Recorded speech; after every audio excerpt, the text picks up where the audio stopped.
दोस्तों नमस्कार। छात्रों की मांग थी शिक्षा मंत्री को हटाने की, लेकिन उल्टा दिल्ली के पुलिस कमिश्नर को हटा दिया गया। सतीश गोलचा कल अचानक दिल्ली पुलिस कमिश्नर से रुखसत कर दिए गए और उसी वक्त ये तय हो गया था कि दिल्ली में सोनम वांगचुक जो पेपर लीक के मुद्दे पर अनशन कर रहे हैं और शिक्षा मंत्री धर्मेंद्र प्रधान को पद से हटाए जाने की मांग उनके नेतृत्व में छात्र कर रहे हैं, अब उस मामले में कहीं ना कहीं सरकार बल प्रयोग की तरफ बढ़ेगी। और आज सुबह 7 बजते बजते ये आशंका सच साबित हो गई, जब सोनम वांगचुक को अचानक वहां से उठा लिया गया और जंतर मंतर से उठाकर उन्हें सीधे सफदरजंग अस्पताल लाया गया। सफदरजंग अस्पताल में एक तरफ उनके स्वास्थ्य की बात कही गई, दूसरी तरफ अभी 2 दिन पहले आपने देखा कि हाई कोर्ट से एक ऑर्डर लिया गया कि सोनम वांगचुक के हेल्थ को मॉनिटर किया जाए और तमाम जरूरी कदम उठाए जाए। यानी पर्याप्त कदम उठा लेने के बाद भी, न्यायिक आदेश के बाद भी अगर दिल्ली पुलिस कमिश्नर को हटाने की नौबत आई तो सोनम वांगचुक की चर्चा के पहले एक सैल्यूट सतीश गोलचा को जरूर बनता है कि आज के दौर में भी कुछ अधिकारी ऐसे हैं जो कहीं ना कहीं सत्ता के और निजाम की नाजायज मांगों के सामने झुकने के लिए तैयार नहीं होते। कहीं ना कहीं ये मुद्दा छात्रों का मुद्दा था। सरकार को इसमें बातचीत करनी चाहिए थी, सरकार को रास्ता निकालने की कोशिश करनी चाहिए थी, लेकिन सरकार रास्ता निकालने की बजाय जिस ढंग से किसान आंदोलन को 13 महीने चलाया गया और उसका हश्र देखने के बाद जिस ढंग से प्रोफेसर जीडी अग्रवाल का हुआ कि वो अनशन करते करते इस दुनिया से कूच कर गए, लेकिन सरकार के कानों पर जूं तक नहीं रहेंगी, दिल्ली में भी कमोबेश यही हालात बनते जा रहे थे कि कहीं सोनम वांगचुक भी किसी अनहोनी का शिकार तो नहीं हो जाएंगे। सरकार को सोनम वांगचुक के साथ होने वाली अनहोनी की चिंता कम और अपनी अंतर्राष्ट्रीय स्तर पर हो रही बदनामी में एक और कड़ी जोड़ने की चिंता शायद ज्यादा लग रही थी। अगर वाकई समाधान निकालना कोई तरीका होता, समाधान निकालने की कोई मंशा होती, तो सरकार सोनम वांगचुक से इतने दिनों में बात करती, उनके साथ जो दूसरे छात्र छात्रा बैठे हुए हैं उनके साथ बात करती, लेकिन हालात कुछ दूसरे दिशा में जाते दिखाई दी। इन तमाम पहलुओं पर चर्चा के लिए आज हमारे साथ जानी मानी विश्लेषक और सामाजिक कार्यकर्ता मीनू जैन जी मौजूद है। मीनू जी, बहुत बहुत धन्यवाद आपका। सबसे पहले आज सुबह से जो घटनाक्रम देखा जा रहा है, उस घटनाक्रम को देखने के बाद आपको नहीं लगता कि ये सरकार एकदम से असंवेदनशील है? मुद्दे का कोई समाधान नहीं, समाधान की कोई कोशिश नहीं, उल्टा सोनम वांगचुक की जान पर खतरा बताते हुए उन्हें उठा लिया गया। और तो और अभिजीत दीपके जैसे लोग जो कॉकरोच जनता पार्टी चला रहे हैं, वो लोग तो कह रहे हैं कि उनकी पिटाई भी हुई है। क्या इस मुद्दे पर आपको लगता है? जी, देखिए मेरा तो सबसे पहला यही कहना है कि ये अनशन का जो एक तरीका है, वो एक लोकतांत्रिक प्रतिरोध का अहिंसक तरीका है। इसमें जो प्रतिरोध करने वाला व्यक्ति है, वो खुद को ही अपनी पीड़ा दे रहा है, त्रास दे रहा है। सरकार की किसी संपत्ति की हानि नहीं कर रहा है, सरकार के ऊपर किसी तरह का शारीरिक प्रहार या पुलिस के ऊपर प्रहार नहीं कर रहा है। वो ही एक अनशन का तरीका यहाँ पे अपनाया गया था सोनम वांगचुक के द्वारा।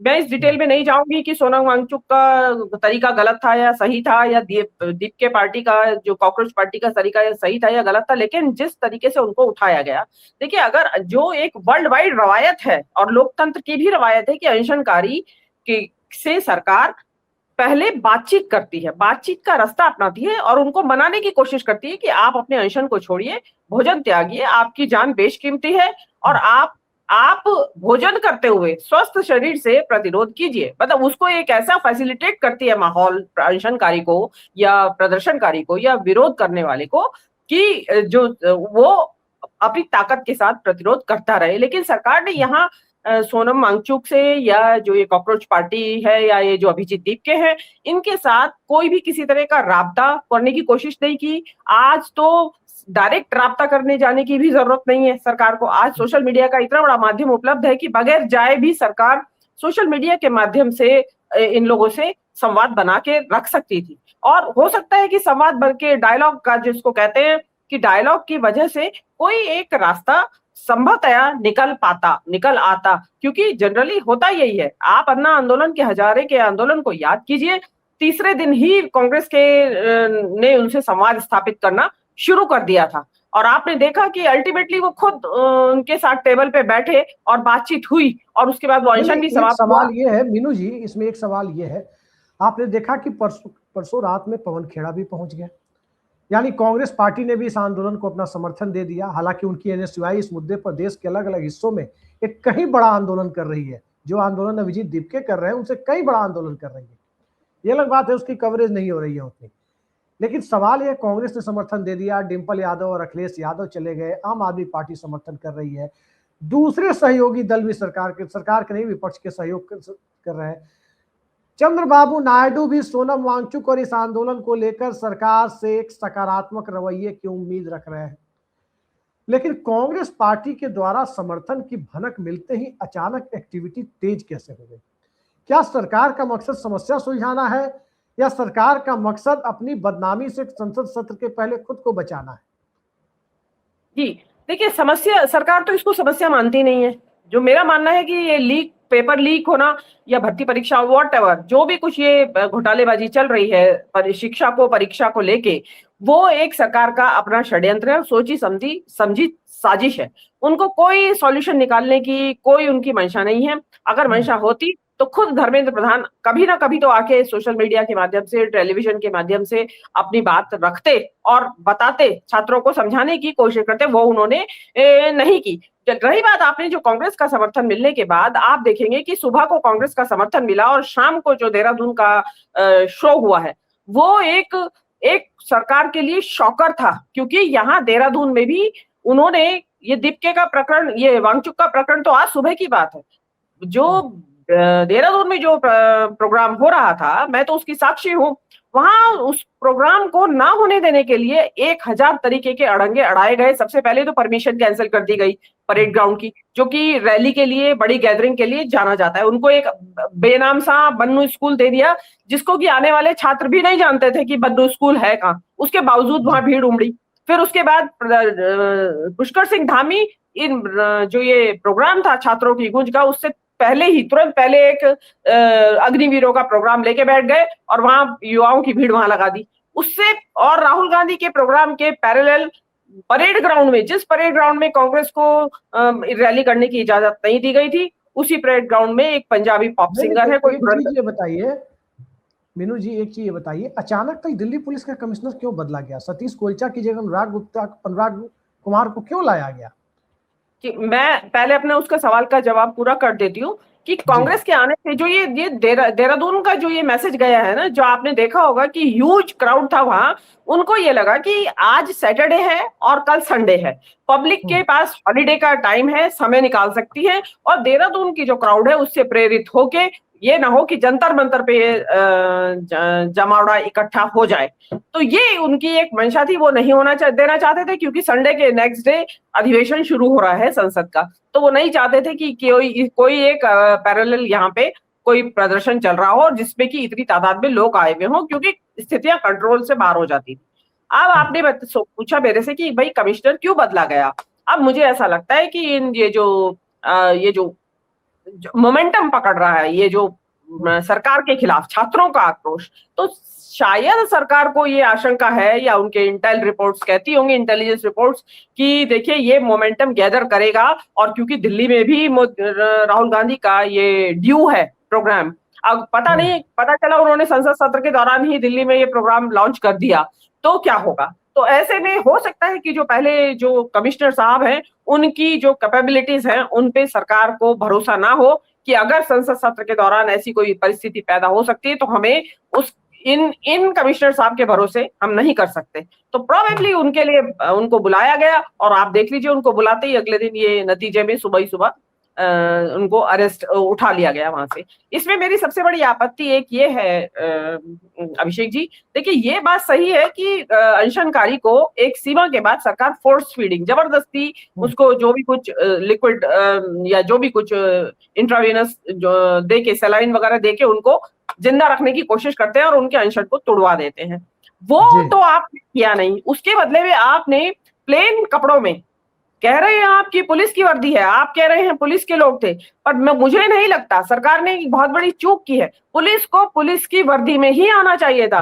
वांगचुक या जो अभी दीपके हैं, या जो कॉकरोच पार्टी का जो भी निहत्थे लोग हैं, बिल्कुल कोई हथियार नहीं है उनके पास, ना कोई हाथ पैरों से वो आपको मुक्का धक्की कर रहे हैं, उनको आप ऐसे सादे कपड़ों में कौन है वो, क्या उनके पास हैंड ग्रेनेड है, क्या उनके पास कोई AK-47 राइफल्स है? पुलिस को पुलिस की वर्दी में आना चाहिए था। आप फोर्स फीडिंग करवाना चाहते हैं, गुड, वेल एंड गुड, हम यहाँ तक सहमत हैं आपसे, लेकिन ये इस तरीके से सफेद कपड़ों में चोरों की तरह आना, ऐसा वहां कोई आतंकवादी गतिविधि नहीं हो रही थी जिसको मीनू जी, आपने दो छोटे छोटे सवाल हैं, इसको मैं, समय कम है, इसको मैं एक साथ क्लब कर रहा हूँ। पहला ये कि राम मनोहर लोहिया अस्पताल बगल में था, फिर सफदरजंग क्यों लाया गया? अगर दिल्ली में राम मनोहर लोहिया से आगे उनको ले जाना था तो कोई भी सोचता कि एम्स में ले जाए। ये राम मनोहर लोहिया चूंकि बहुत ज्यादा नजदीक है जंतर मंतर से, ज्यादा दूरी पर नहीं है, क्या इस वजह से वहां से हटाया गया? या संसद, या दूसरा सवाल जो इसके साथ जुड़ रहा है, दोनों का जवाब आपसे चाहेंगे कि संसद का सत्र शुरू हो रहा है परसों से। संसद सत्र के दरमियान कोई व्यक्ति दिल्ली में आमरण अनशन पर बैठा रहे, सरकार की प्राथमिकता उस आमरण अनशन को खत्म कराने की है सत्र के पहले, या छात्रों की समस्याओं का निदान निकालने की है? उनको छात्रों की समस्याओं का कोई निदान नहीं निकालना है, और जो मैंने आपको पहले भी कहा, उनको तो यहाँ से आमरण अनशन पे बैठे हुए लोग नहीं चाहिए, क्योंकि संसद सत्र के दौरान, जो आप ही की बात को मैं आगे बढ़ाती हूँ, कि संसद सत्र के दौरान आमरण अनशन पे ना केवल बैठे हुए हैं, बल्कि वहां भीड़ जुट रही है, क्योंकि अभी 2 दिन का जो बीच का वक्फा है सैटरडे संडे का, उसमें अगर इसने मोमेंटम गैदर कर लिया तो वो सरकार कतई नहीं चाहती है। ये सरकार ना संवाद में विश्वास करती है, ना किसी प्रतिरोध में विश्वास करती है, वो मतलब चुन के तो लोकतांत्रिक तरीकों से आई है, उसके बाद वो बुलडोजर न्याय में विश्वास करती है। और ये मेरे हिसाब से आज जो सुबह हुआ है वो एक बुलडोजर जस्टिस का ही एक माइल्ड रूप था मेरे हिसाब से, कि मारपीट नहीं हुई, तोड़ाफोड़ी नहीं हुई, लेकिन एक मैनुअल, मतलब ह्यूमन फॉर्म में भेजे गए बुलडोजर मेरे हिसाब से तो, और उन्होंने वहां से सारा उसका ये कर दिया। रही बात आपके संसद सत्र में आमरण अनशन पे नहीं चाहेगी, डेफिनेटली नहीं चाहेगी सरकार, क्योंकि ये जो संसद सत्र है ये बहुत हंगामेदार होने वाला है। मुझे लगता है देश के इतिहास में सबसे ज्यादा हंगामा इस संसद सत्र में बचेगा। क्यों? क्योंकि इसमें राम के नाम से के कंधे पे चढ़ के जो सरकार सत्ता में आई और 12 साल से काबिज है लगातार जय श्री राम के नारे के वजह से, वो सरकार में श्री राम के मंदिर में लाखों करोड़ों रुपए की चोरी हो रही है, और उसके लिए सरकार चू नहीं कर रही है, कोई किसी का इस्तीफे नहीं हो रहे हैं, किसी को सजा नहीं दी जा रही है। उसमें ऐसा मुद्दा अगर सरकार वहां उठेगा तो डेफिनेटली बहुत ज्यादा हंगामा उतरेगा।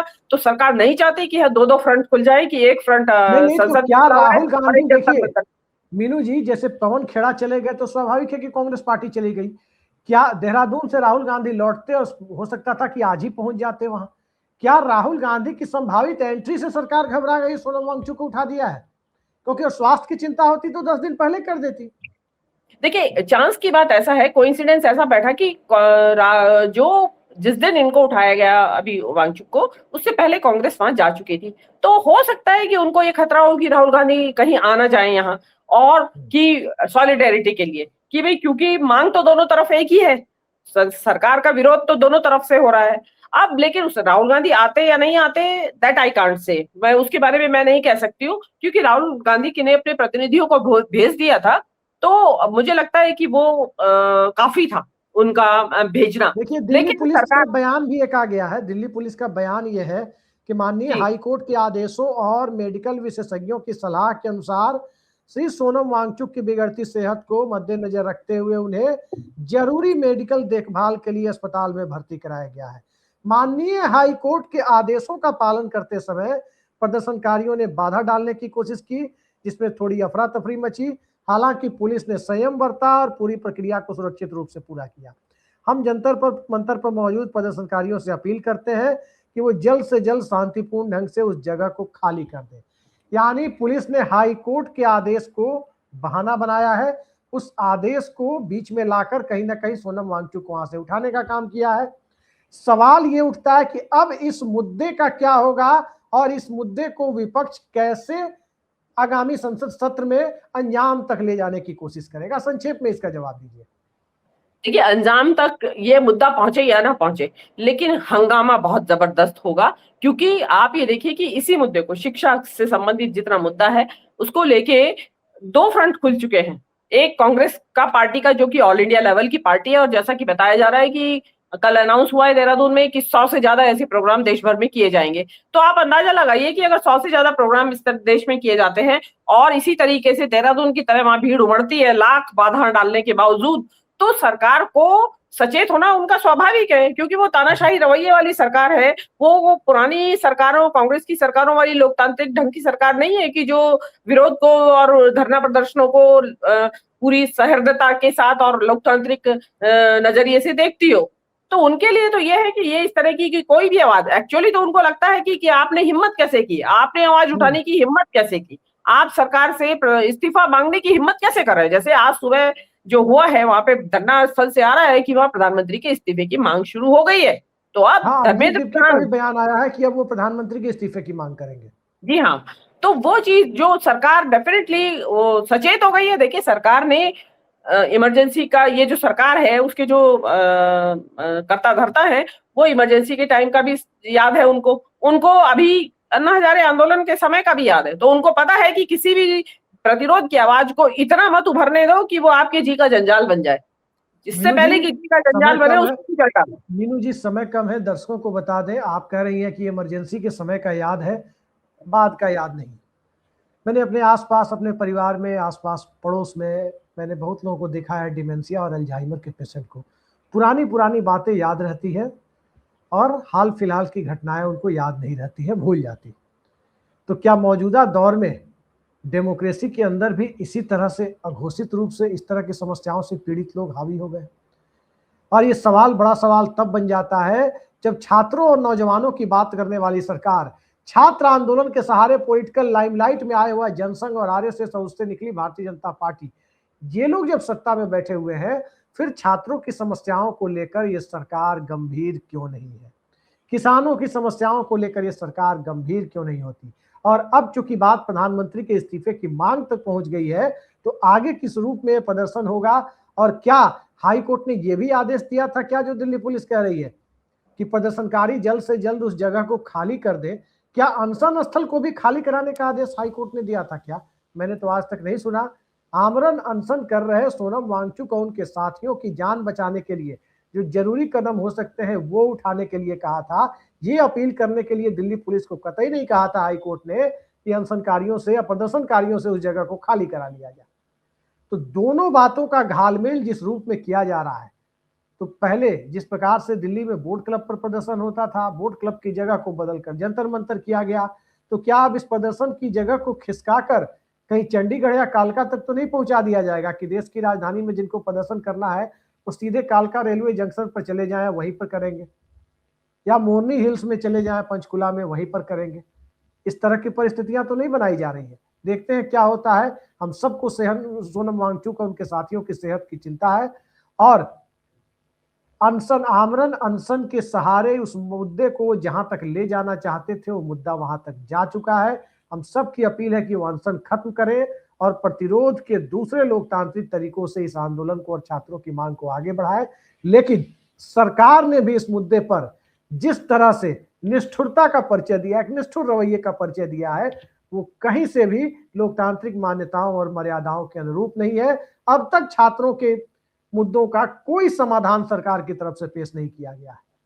कई छात्रों की जान चली गई। देखते हैं संसद सत्र में जहां एक तरफ अयोध्या की चंदा चोरी, मध्य प्रदेश के मुख्यमंत्री के और उनके परिवार के द्वारा जमीनों का घालमेल, मोदी सरकार के एक मंत्री के द्वारा विभागीय सब्सिडी को उठा लिया जाना, ये सब मुद्दे तो है ही। क्या इनके साथ सोनम वांगचुक और पेपर लीक के मुद्दे को लेकर भी विपक्ष कहीं अविश्वास प्रस्ताव की तरफ तो नहीं जाएगा? इंतजार करते हैं, 2 दिनों में सब कुछ तय हो जाएगा। फिलहाल के लिए इतना ही। मीनू जी, आप हमारे साथ आई, समय निकाला अपने व्यस्त कार्यक्रम में से, बहुत बहुत धन्यवाद आपका। नमस्कार।